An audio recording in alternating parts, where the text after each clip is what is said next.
Ủa bạt mình ở vùng từ lùi đông ở bông phố này thì này ô bé bờ thực hình choa lang đam đông mùi lực thì mùi này ông phố này vậy lẽ đam đông chấm cà phê là đam đông sạc bật phía đây sạc bật phía đây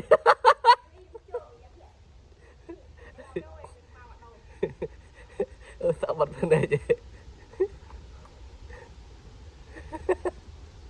ô đi bạn bạn thiệt đâu prao ê bác lại priệt đấy vậy mưa bác này phải sao chơi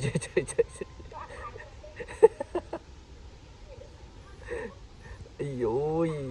ô hô ô bỏ nắng đấy cái bay thật đầy nè đấy hơi tiết mà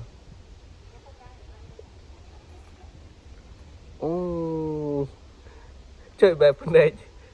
ở sắp bật phần này thì này chơi ướt tiêu mà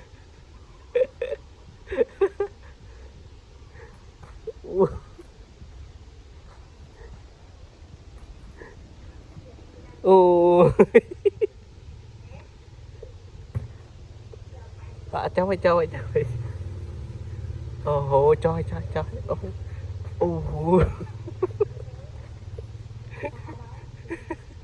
ôi trời ôi trời bay sắc khom kìa đó chui lo